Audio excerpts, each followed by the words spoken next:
아멘. 우리 잠시 기도하겠습니다. 하나님이 은혜를 베푸셔서 지금 우리가 있습니다. 하나님만 우리의 친구 되십니다. 오늘도 주를 예배하는 우리에게 오늘도 하나님의 빛을 우리에게 비추어 주옵소서. 예수님의 이름으로 기도드립니다. 아멘. 네, 이 시간 사진 한 장 보면서 말씀 시작하겠습니다. 자, 사진 한 장이 있습니다. 흑백 사진인데요.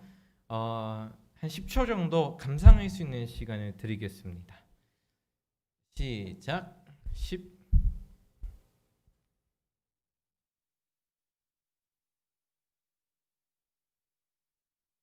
네, 10초 지났습니다. 여러분, 이 사진을 보시면서 느끼시는 것이 분명히 있을 겁니다. 예쁜 사진이다라고 생각하시는 분들도 계시겠고, 참부애가 좋은 남매이다, 혹은 자매이다라고 생각하는 분들이 계시리라 생각을 합니다. 그리고 혹은 어두운 동굴 같은 것을 넘어 빛이 들어오는 것을 보면서 또 다른 의미를 생각하는 분들도 계시리라 생각을 합니다. 그런데 오늘 여러분들과 이 사진에 관해서 이야기하고 싶은 것은 이 사진 그 자체보다도 이 사진을 찍은 작가의 이야기입니다. 여러분, 이 사진을 찍은 작가는 유진 스미스라는 미국의 종군 기자입니다. 사진가인데 군에서 잠깐 일을 했었다라는 거죠. 이 유진 스미스는 1918년에 태어나서 1978년에 사망했습니다. 2차 세계대전 중에 미국 해병대와 일본군 포로들의 모습을 카메라에 담았고 2차 세계대전이 끝난 후에는 일본의 미나마타 병을 취재하는 등 사회적 불의를 고발하는 활동을 하였습니다. 오늘 보여드린 이 유진 스미스의 사진은 유진 스미스가 찍은 사진 중에 가장 잘 알려진 사진 중에 하나입니다. 여러분은 어떻게 느끼셨을지 모르겠지만 이 사진의 제목은 천국 정원으로의 산책이라는 사진입니다.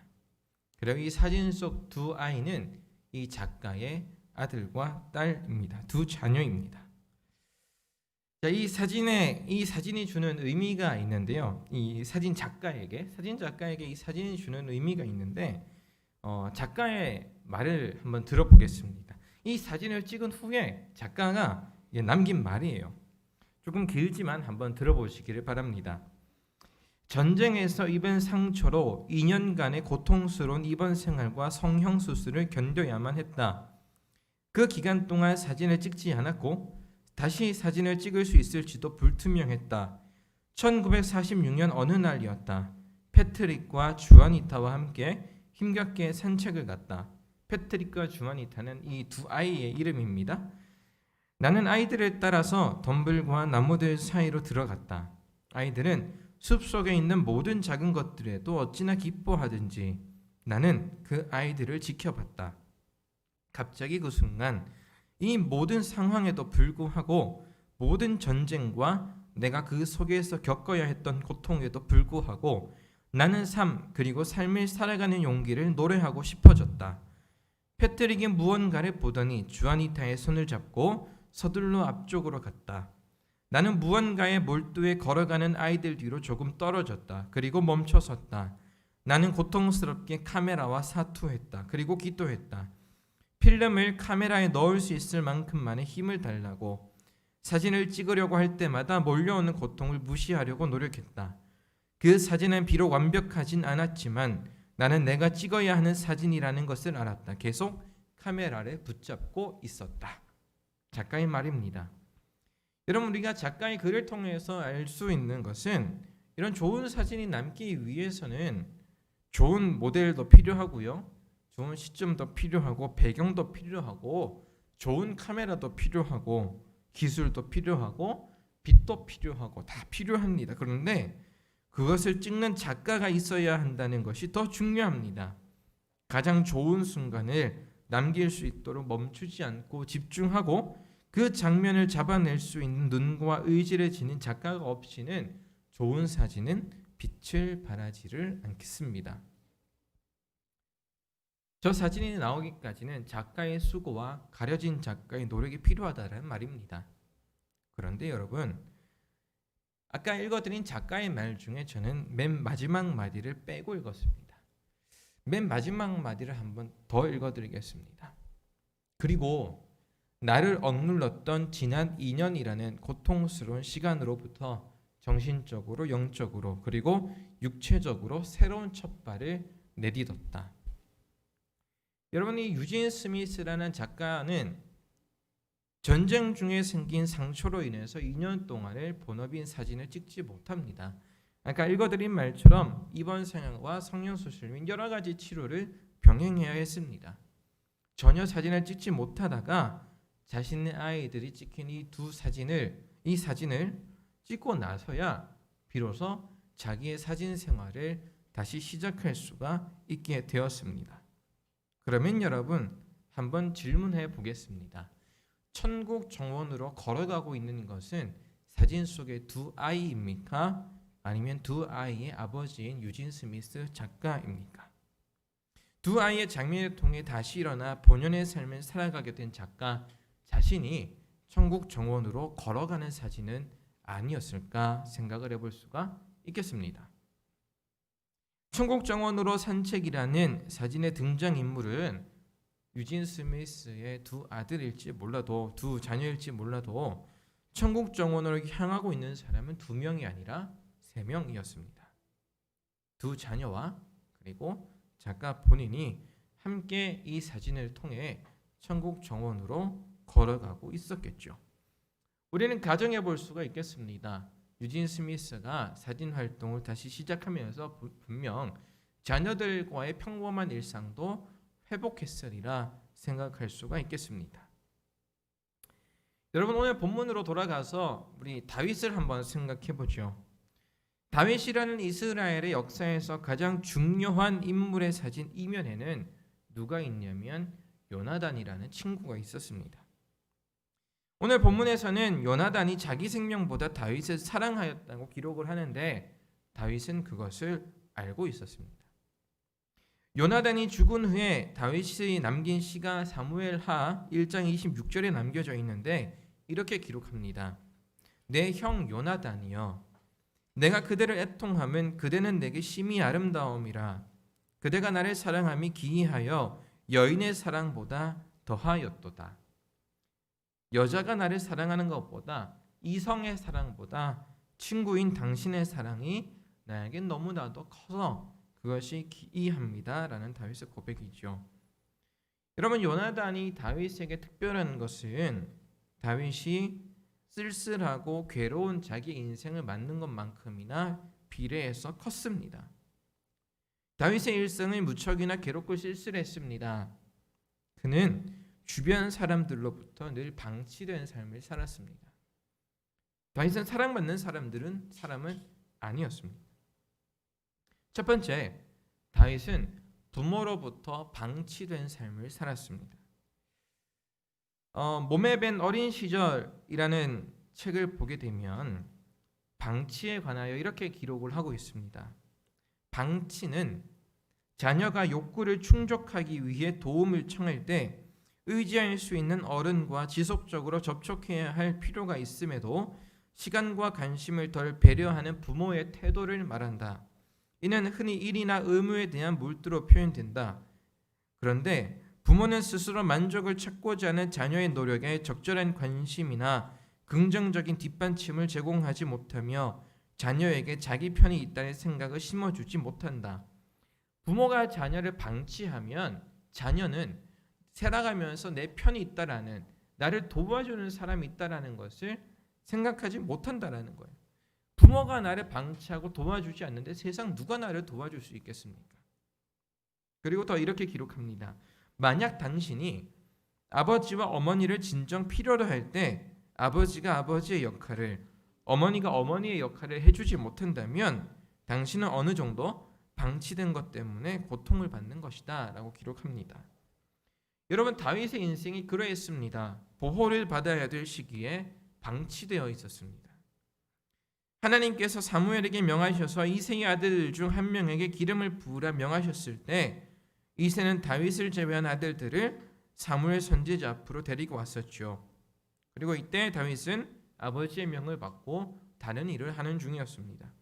이것은 우리가 모두 다 잘 알고 있는 사실이죠. 그런데 이 사건 말고 다윗이 아주 방치되어 있었던 것을 우리가 알 수 있는 다른 한 가지 일이 있습니다. 우리가 성경 본문에서 잘 읽어내지 못하는 부분이기도 합니다. 이 다른 한 가지 일이란 무엇이냐? 여러분, 다윗과 사울이 처음 만났던 것은 언제냐면 이 이스라엘이 블레셋과 처음 전쟁을 대치하고 있는 장면에서입니다. 블레셋과 사울이 그리고 다윗의 형제들이 블레셋과 대치하고 있을 때 아버지 이새는 다윗에게 이런저런 것들을 형들에게 갖다 주라고 심부름을 시키죠. 대화를 잠깐 살펴보면 이새가 이렇게 이야기를 합니다. 볶은 곡식과 떡과 치즈를 내 형들을 담당하고 있는 천부장에게 주고 형들의 안부를 살피고 와라. 사울의 이야기를 한번 들어보죠. 다윗, 네가 저 블레셋 사람과 싸우는 것은 무리야. 너는 소년이지만 블레셋 사람은 어려서부터 용사였던 사람이야. 다윗이 이야기합니다. 걱정하지 마십시오. 저는 아버지의 양을 지킬 때 사자나 곰이 와서 양떼에서 새끼를 물어가면 내가 따라가서 그것을 치고 그 입에서 새끼를 건져내었고 내가 위험에 빠지면 그 수염을 잡고 쳐 죽였습니다. 여러분, 이것은 다윗의 영웅담입니다. 그런데 자세히 살펴보면 이 영웅담으로만 볼 수는 없습니다. 다윗이 사울에게 지금 이 이야기를 하고 있는 시점에 다윗은 어른의 갑옷이 맞지 않아서 이렇게 쭉 흘러내려요. 커서 이렇게 헐렁헐렁한 게 아니라 아예 안 맞아서 툭 떨어지는 겁니다. 신체가 성인처럼 아예 발달하지 않았다는 사실입니다. 사울에게 이야기하고 있는 양을 지킨 이야기는 훨씬 더 전에 가고 있는데 지금 사울과 다윗이 만나고 있는 것보다 훨씬 전에 과거 일이므로 다윗은 훨씬 더 어렸습니다. 그 어려운 시절, 어린 시절에 다윗은 사자를 만나서 이겨야 했습니다. 여러분, 이게 정상적입니까? 결코 정상적인 이야기는 아닙니다. 다윗은 그를 보호해 주어야 될 부모의 보호를 받지 못한 채로 산과 들로 방치되어서 자기의 일을 자기 혼자 감당하고 있었습니다. 그리고 다윗은 여러분 다른 형제들로부터도 방치된 삶을 살았습니다. 존재감이 없었어요. 여러분, 사무엘이 아버지 이새를 찾아왔을 때에 다윗이 없으면 형제들이라도 다윗을 챙겨주어야 되는데 다윗을 챙긴 사람은 없습니다. 게다가 지금 사울을 만나는 처음 장면에서 다윗이 형들을 찾아갔으면 야, 너 어떻게 왔니? 위험한데 왜 가지고 왔냐? 아버지는 도대체 어린 너를 왜 보냈냐? 위험한데 전장으로 왜 보냈냐고 이렇게 이야기를 해줘야 되는데 단지 그냥 다윗에게 성질을 내고 있는 것이 형제들의 모습이었습니다. 부모는 부모대로 형제들은 형제대로 다윗을 심부름할 불러 쓰는 종처럼 집안의 일을 돌보는 시종처럼 생각하고 있었던 것 같습니다. 여러분뿐만 아닙니다. 다윗은 결혼했지만 장인어른이었던 사울로부터 사랑 대신 죽음의 공포를 받아야만 했습니다. 시종일관 장인어른인 사울은 다윗을 죽이려고 했습니다. 여러분, 결혼 생활이 행복할 수 있었겠습니까? 여러분, 훗날 다윗이 밧세바를 취하고 그 남편 우리아를 죽인 것은 다윗의 분명한 잘못입니다. 그래서 벌을 받았죠. 근데 어느 누구로부터 존중을 받지 못한 상처나고 왜곡된 내면의 어린아이가 다윗에게 안에서 발버둥 쳐서 그 흔적들이 다윗에게도 남아 있었다는 사실입니다. 어느 누구에도 존재감 없었고 사랑받지 못했던 다윗을 요나단은 사랑하였습니다. 요나단은 사막길의 오아시스 같은 존재였습니다. 생명이었습니다. 어느 누구도 편이 되어주지 않는 다윗의 옆을 지켜준 멋진 사진사였습니다. 고통을 이겨내며 두 자녀의 사진을 찍은 유진 스미스처럼 아버지의 분노를 묵묵히 감내해내며 다윗의 살 길을 열어주고 어두운 성을 지나 밝은 곳으로 지나도록 통로를 만들어준 것이 요나단입니다. 요나단은 하나님께서 함께 하시는 은혜를 경험하게 하는 존재였습니다. 그러면 여러분, 우리가 생각해 볼 때 요나단은 다윗을 위해 소모된 인생이었습니까? 요나단은 정녕 하나님으로부터 어떤 것도 얻지도 보지도 못한 채로 전쟁터에서 죽어갔어야만 했습니까? 우리가 성경 속에서 발견할 수 있는 것은 분명히 그렇습니다. 그는 전쟁에서 죽었고 그의 집안은 버림받았습니다. 사울과 함께 전쟁터에서 비참히 죽어야만 했습니다. 그런데 오늘 본문에서 확장시켜서 다윗과 요나단이 나눈 이야기를 살펴보면 꼭 그렇지 않다라는 것을 알 수가 있습니다. 20장 15절을 보게 되면 여호와께서 너 다윗의 대적들을 지면에서 다 끊어버리신 때에도 너는 내 인자함을 내 집에서 영원히 끊어버리지 말라 하고, 여러분, 요나단은 아버지 사울과는 반대로 하나님께서 어떻게 일하고 계시는지를 확인했습니다.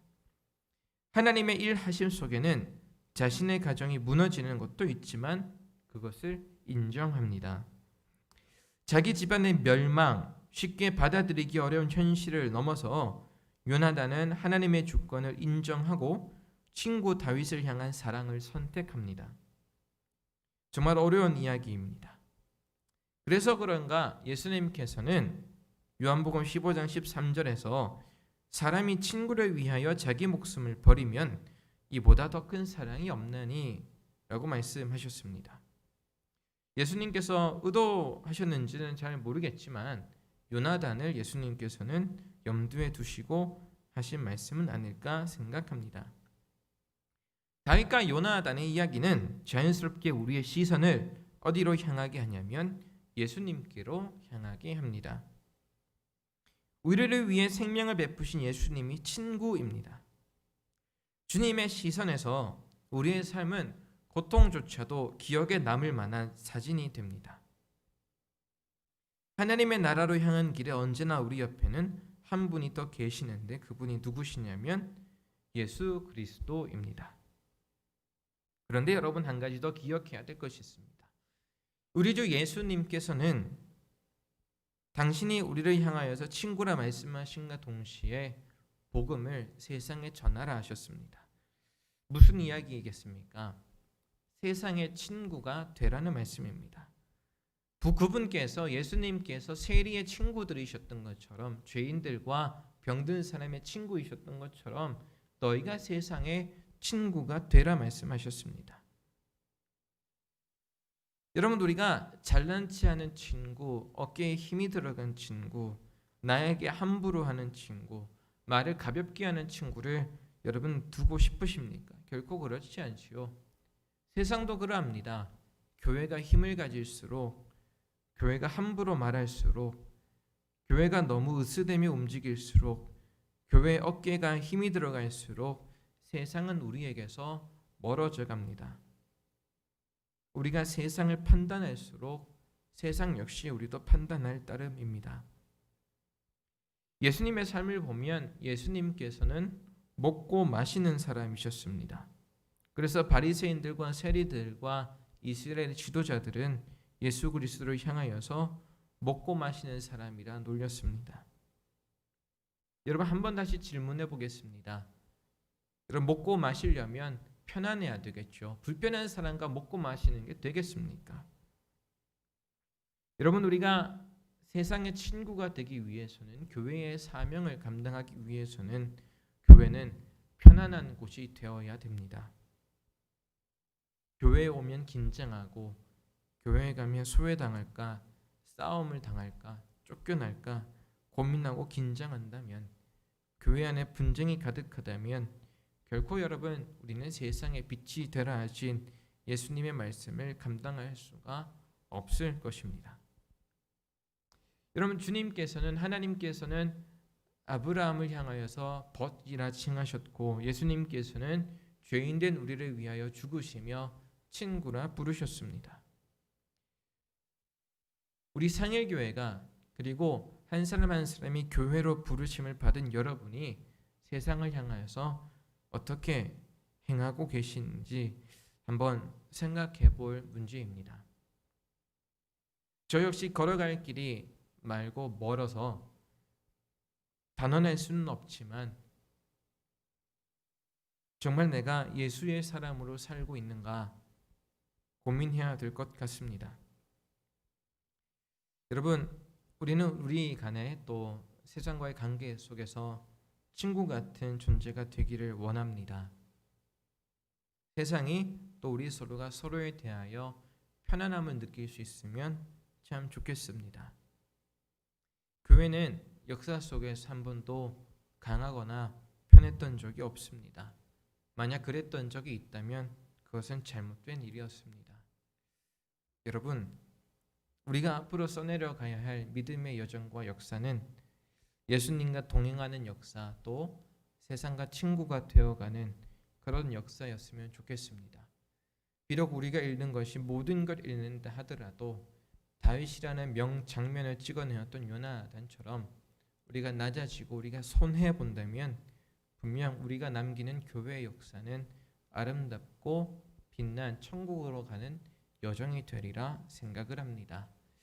여러분, 아프고 힘들더라도 또 살아가는 것, 심지어는 그리스도인으로 살아가는 것이 고달프다 하더라도 여러분 힘내시고 하나님만 바라보시기를 바랍니다. 성령께서는 우리가 마땅히 그분의 뜻을 행하도록 도우시고 인도하실 것입니다. 기도하겠습니다. 하나님, 오늘 또 우리의 친구 되셨던 예수 그리스도를 기억합니다. 우리가 곤고할 때, 우리가 아직 죄인 되었을 때에 우리를 사랑하신 그 풍성하신 사랑으로 인하여 우리는 나음을 입었고 천국의 백성이 되었습니다.